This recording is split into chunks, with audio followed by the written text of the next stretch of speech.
जय हिंद। आप देख रहे हैं लाइव टाइम्स, आपके साथ मैं हूं वंदना। स्टोरी डिजिटल प्लेटफॉर्म पर आप सभी का स्वागत है। बात हम करेंगे बिहार की। जी हां, बिहार में जैसे जैसे चुनाव नजदीक आ रहा है वैसे वैसे सियासी जो सुगबुगाहट है वो तेज हो गई है।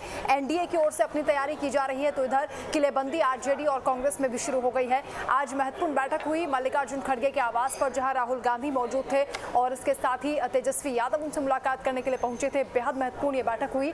हालांकि अभी 2 दिन बाद फिर से एक मीटिंग होनी है, महागठबंधन के तमाम घटक दलों की बैठक होगी, जिसमें कई पेच है जिसको लेकर ये बैठकें दरअसल चल रही हैं। एक तो सीट बंटवारे को लेकर जो फॉर्मूला होगा उसको लेकर ये कहा जा रहा है कि आज की बैठक में मंथन हुआ है, और इसके साथ ही सीएम फेस को लेकर, क्योंकि एक कवायद लगातार चल रही है। कांग्रेस के खेमे से आवाज आ रही है कि जो नए नवेले प्रदेश अध्यक्ष बने हैं उन्हें मुख्यमंत्री का दावेदार बनाया जाए। इधर तेजस्वी यादव के खेमे से यानी आरजेडी की ओर से लगातार ये कहा जा रहा है कि मुख्यमंत्री का जो फेस है वो तो पहले से तय है, यानी तेजस्वी यादव ही उनका मुखौटा होंगे। लेकिन इसी को लेकर रस्साकशी इसलिए देखी जा रही है क्योंकि कांग्रेस की ओर से सीएम फेस कौन होगा इस पर चुप्पी साधी गई है। जी हां, अभी तक किसी भी नेता की ओर से नहीं कहा गया है कि वो तेजस्वी यादव को सपोर्ट करेंगे। इस बीच जब कन्हैया कुमार की पलायन रोको यात्रा भी चल रही थी, सचिन पायलट भी पहुंचे थे राजस्थान के पूर्व डिप्टी सीएम। उन्होंने भी ये कहा था कि पहले इलेक्शन हो जाने दीजिए, रिजल्ट आने दीजिए, उसके बाद हम तय करेंगे कि आखिर मुख्यमंत्री का चेहरा कौन होगा। इसके अलावा कांग्रेस के जो प्रदेश अध्यक्ष हैं राजेश कुमार, उनको लेकर कहा जा रहा है, उनकी पार्टी की ओर से डिमांड हो रही है कि उन्हें, क्योंकि उनकी अच्छी छवि है, बेदाग चेहरा है, युवा है, पढ़े लिखे हैं, तो उनको मुख्यमंत्री का चेहरा घोषित किया जाए कांग्रेस की ओर से। क्योंकि कांग्रेस का दरअसल दिल्ली चुनाव के बाद से लगातार ये देखा जा रहा है कि कांग्रेस ने अपनी स्ट्रेटजी को बदला है और खासतौर से बिहार में एक दबाव वाली जो राजनीति है वो नजर आ रही है। आरजेडी पर दबाव बनाने की कोशिश की जा रही है। सीटों का जो फॉर्मूला था उसको लेकर कहा जा रहा है कि 70 सीटों पर कांग्रेस चाहती है कि वो अपने कैंडिडेट उतारे, और इस पर आज बातचीत भी हुई है। और ये भी कहा जा रहा है, जो सूत्र बता रहे हैं कि इस पर सहमति बन गई है। और लालू यादव फोन पर कनेक्टेड थे उस दौरान, लगातार पल पल की अपडेट ले रहे थे, क्योंकि लालू यादव की तबीयत खराब है इन दिनों, आप जानते हैं, और वो खुद दिल्ली नहीं पहुंच पाए थे इस बैठक में शामिल होने के लिए। लेकिन वो तेजस्वी यादव को ये बता रहे थे कि कांग्रेस के साथ किसी भी सूरत में कोई खटपट नहीं रहनी चाहिए, यानी जो गठबंधन चल रहा है वो आगे भी इस चुनाव में मेंटेन रहे, इस बात का पूरा ख्याल रखा जाए। इसलिए आज लालू यादव की ओर से ये तो कहा गया है कि जो फॉर्मूला है सीटों को लेकर, वो कांग्रेस ने 70 सीटों का जो फॉर्मूला दिया है उसको वो मान गए हैं। लेकिन ये भी आपको बता देते हैं, 2020 में दरअसल जब रिजल्ट आया था तो कांग्रेस को 19 सीटें मिली थी और आरजेडी सबसे बड़ी पार्टी बनकर उभरी थी 75 सीटों के साथ। बीजेपी को 74 सीटें मिली थी और उसके बाद जेडीयू 43 सीटों पर सिमट गई थी, लोजपा को 1 सीट मिली थी।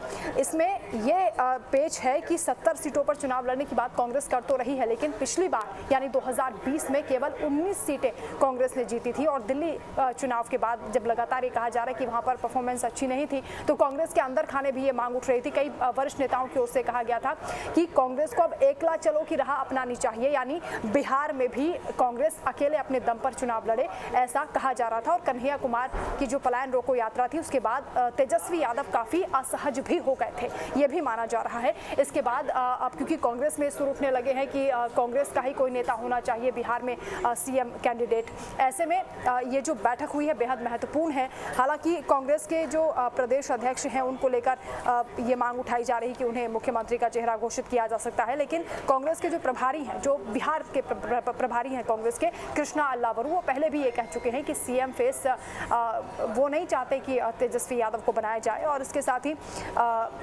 वो इस बात को लेकर भी बार बार निश्चितता दिखा रहे हैं कि सीएम फेस का जो ऐलान है वो बाद में कर लिया जाएगा।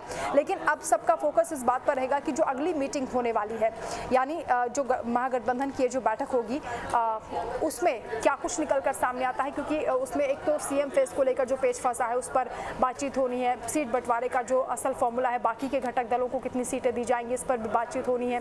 इसके साथ ही जो सभी पार्टियों में तालमेल बिठाना है, क्योंकि वक्फ कानून को लेकर भी जो अलग अलग राय लोगों की सामने आ रही है वो भी मुश्किलें बढ़ा सकती है।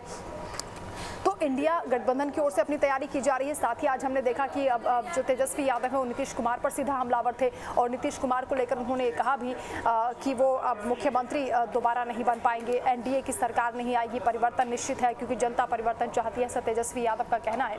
लेकिन उनकी सेहत को लेकर भी, क्योंकि कई बार तेजस्वी यादव सवाल उठा चुके हैं कि उनका स्वास्थ्य ठीक नहीं है और अब एनडीए की ओर से उनके नाम पर खुले तौर पर मोहर भी नहीं लगाई गई कि मुख्यमंत्री उनको बनाएंगे नहीं बनाएंगे। खाली ये कहा जा रहा है कि उनके नेतृत्व में चुनाव लड़ा जाएगा।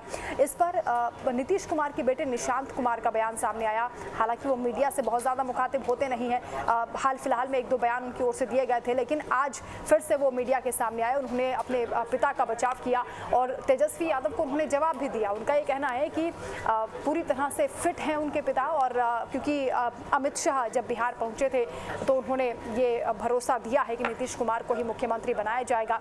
उन्होंने कहा कि अंकल कह के उनको संबोधित किया कि अंकल अमित कह के गए हैं कि मुख्यमंत्री मेरे पिताजी को बनाया जाएगा, तो आप सब लोग सपोर्ट करिए। 2010 का उन्होंने हवाला दिया कि उससे ज़्यादा मैंडेट आप दीजिए, क्योंकि 2020 में तो बीजेपी बड़ी पार्टी बनकर उभरी थी, इसलिए हो सकता है वो भी काफ़ी परिपक्वता के साथ बयान दे रहे हैं। लेकिन जब उनसे भी पूछा गया कि क्या आप मुख्यमंत्री बनेंगे, क्योंकि जेडीयू में भी तलाश हो रही है कि आखिर नीतीश कुमार का जो उत्तराधिकारी है वो आगे कौन होगा, इसको लेकर भी बातचीत होती है। गाहे बगाहे निशांत कुमार को लेकर भी लोगों की ओर से कहा जाता है, मांग उठती है। उनके समर्थक ये कहते हैं कि उन्हें मुख्यमंत्री का फेस प्रोजेक्ट किया जाए नीतीश कुमार के बाद, अब उनको उत्तराधिकारी आप बना दीजिए। इस तरह की बातें होती हैं। लेकिन निशांत कुमार आज नीतीश कुमार का बचाव करते हुए दिखे और ये भी कह दिया कि सम्राट चौधरी भी कह चुके हैं कि मुख्यमंत्री आने वाले वक्त में एनडीए की ओर से नीतीश कुमार को ही बनाया जाएगा। तो तमाम तरह की बातें चल रही हैं, लेकिन भरोसा अभी किसी पर नहीं कर सकते हैं, क्योंकि अभी आगे आगे देखिए होता है क्या, बयानबाजी लगातार बदल भी सकती है। क्योंकि अभी जो बैठकें हो रही हैं महागठबंधन की, उसमें ये शुरुआती बैठक मानी जा रही है जो आज दिल्ली में हुई है मल्लिकार्जुन खड़गे के आवास पर। लेकिन कांग्रेस और आरजेडी में एक बात तो तय है कि तालमेल बनाने की पूरी कवायद हो रही है, क्योंकि इससे नुकसान दोनों पार्टियों को होगा अगर अलग अलग चुनाव लड़ा जाता है। क्योंकि बहुत सी ऐसे मुद्दे हैं जिस पर दोनों पार्टियां अगर एक होकर चुनाव लड़ती हैं तो ये उनके लिए बेहतर होगा। और खास बात यह है कि एनडीए से फाइट करने में उन दोनों ही पार्टियों को अगर एकजुट होकर लड़ते हैं तो ये मदद मिलने वाली बात होगी।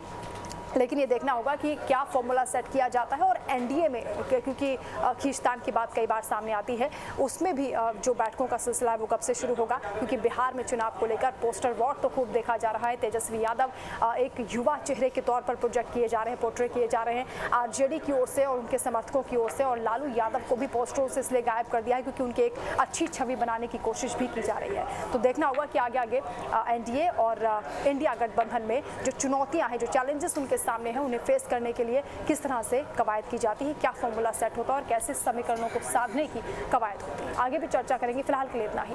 जय हिंद।